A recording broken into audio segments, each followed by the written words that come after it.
Greetings, Pisces. This is your read for your year-end recap of the year 2020.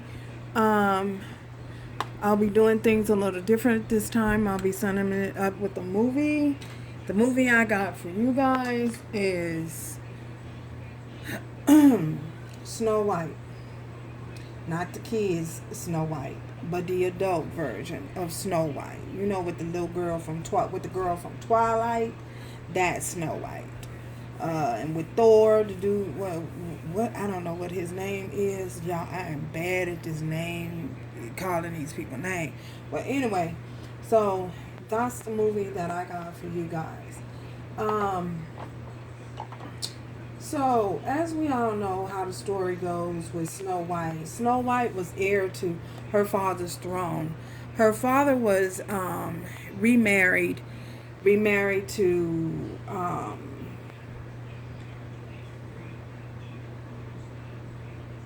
somebody. I don't know who she was, but anyway, he remarried. He married to princess from another kingdom, from another palace.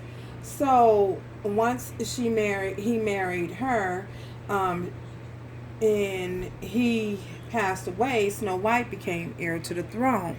Now, Snow White has such a special gift. She just had this special gift, this way of connecting with people. You know, her connection, the light inside her shone so bright. And she just had a way of connecting with people. It was so special. So, her stepmother was jealous of her, so jealous of her. So she tried to cast a sleeping spell on her, or she did cast a spell on her. So Snow White came across, before she got the spell was cast upon her, in her travels as running away from the kingdom. After she realized that her stepmother was trying to kill her, she ran away from the kingdom, and she ran away into this forest. And this forest was like a deadly forest. It came alive at every end. So she came upon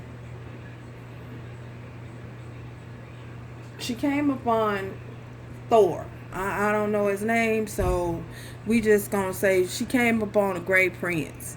Well, anyway, this gentleman, he didn't realize that at the time that Snow White possessed a special gift. All he knew is that for some reason, or for somehow, he felt as though he was so connected to her that he was obligated to protect her.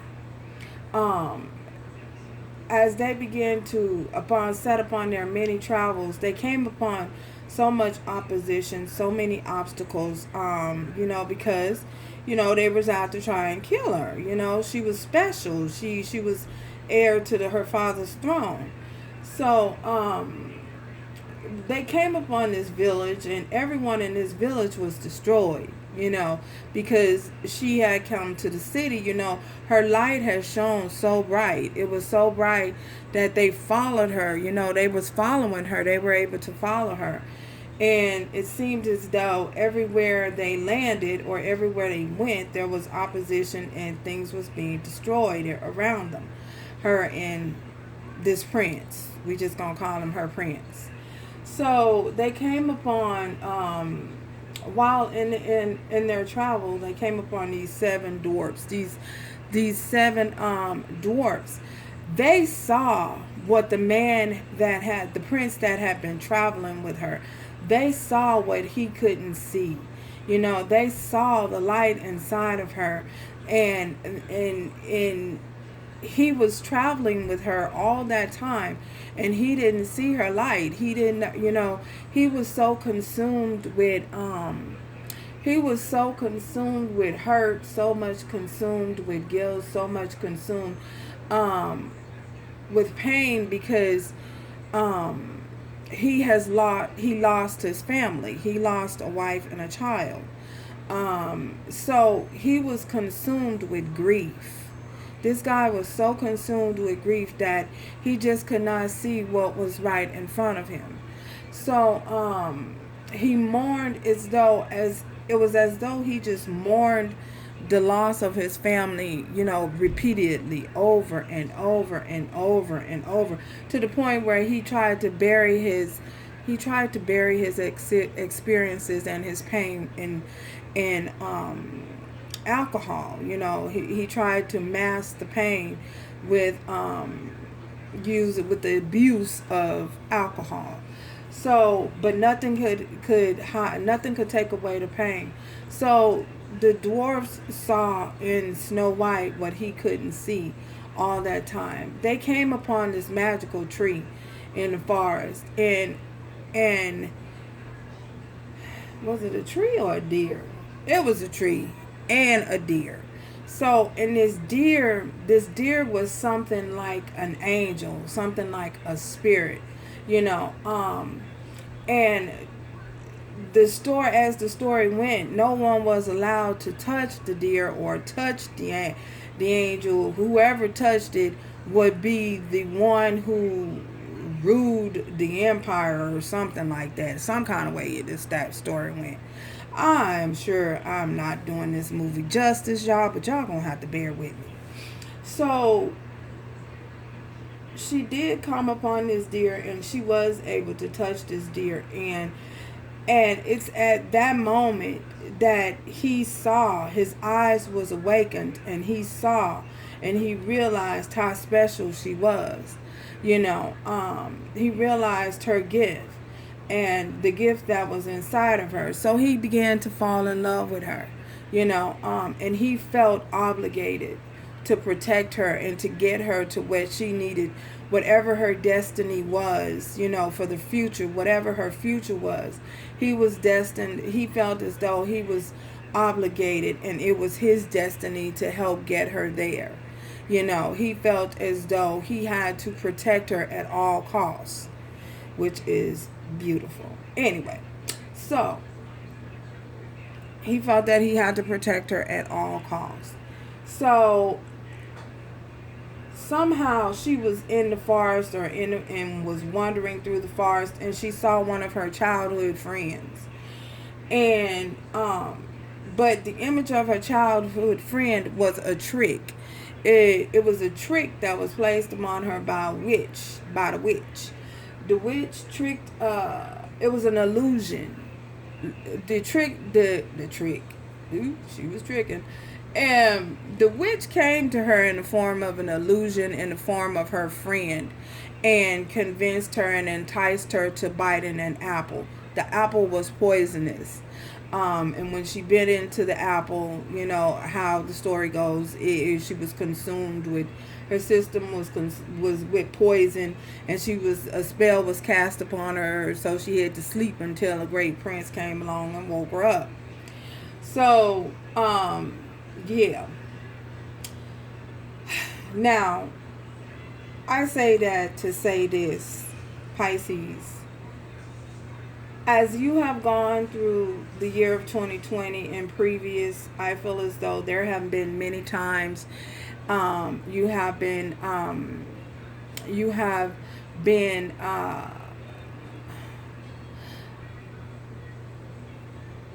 experiencing pain. There have been times where you were experiencing pain and no one really knew or understood that you were going through or that you were in pain. I feel as though for some of you, you may have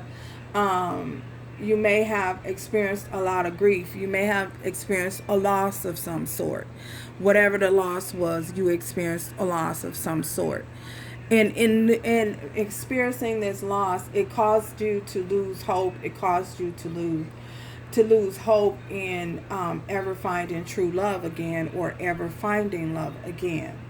So I feel as though, like the prince, once you begin your journey and you start to awaken to the possibilities, Spirit guides you, as you sit back and you watch things happen, being that you are a water sign, I feel as though The divine was guiding you all the time.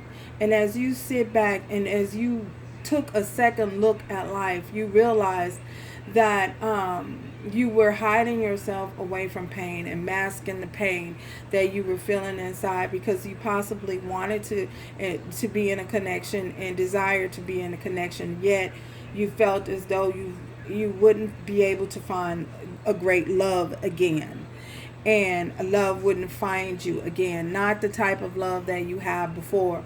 So I feel as though, like this great prince, you was awakened.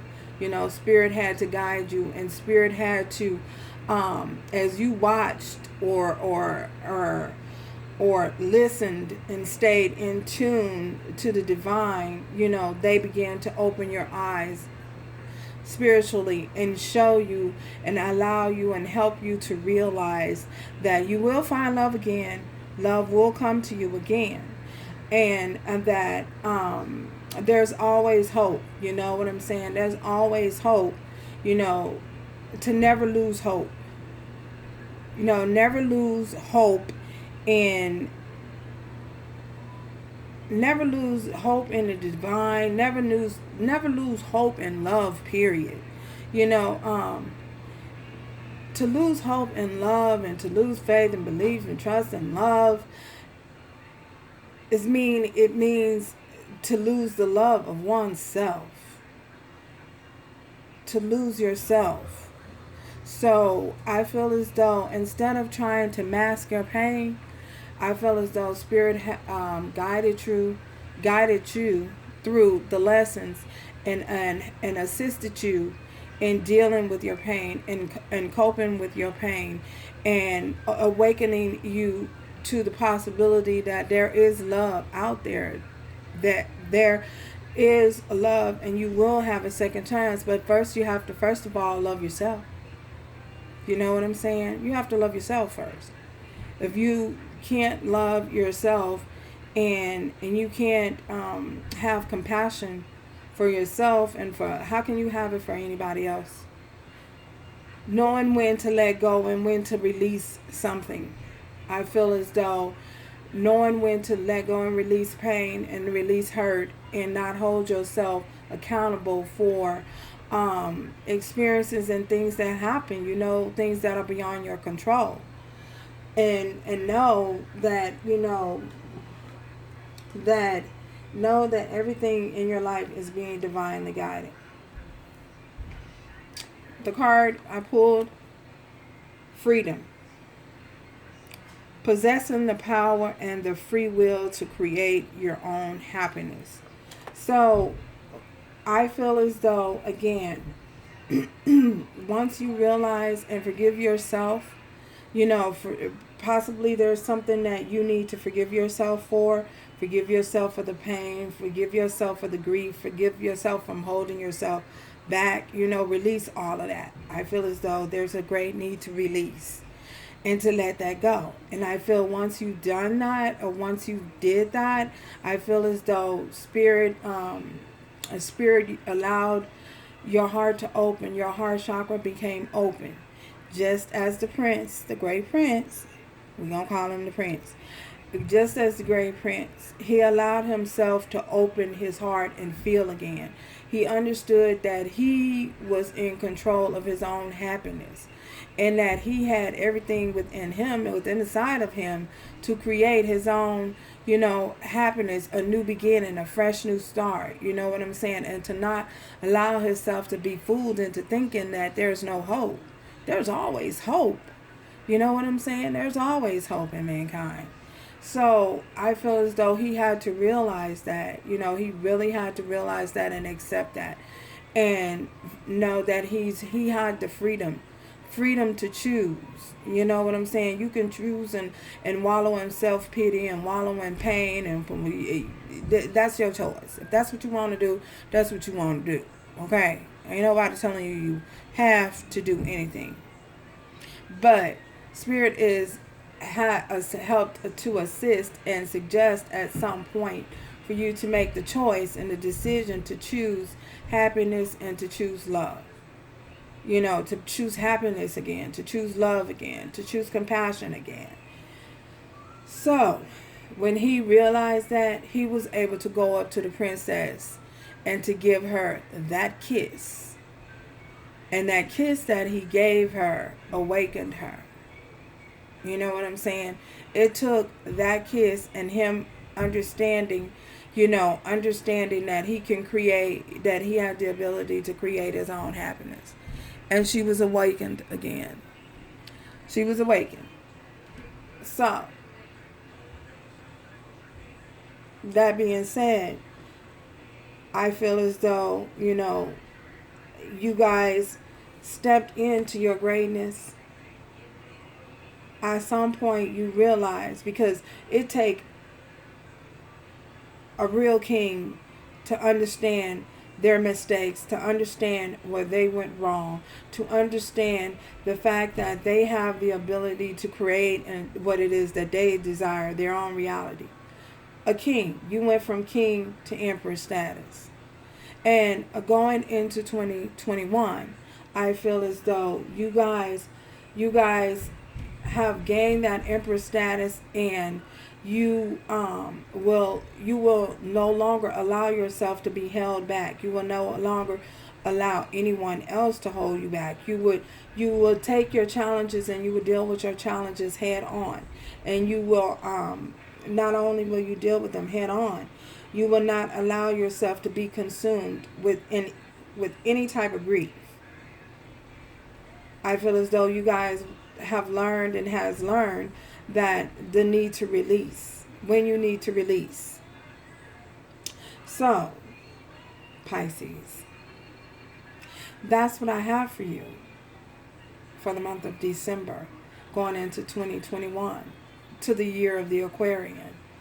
I'd like to thank each and every last one of you for allowing me to read for you.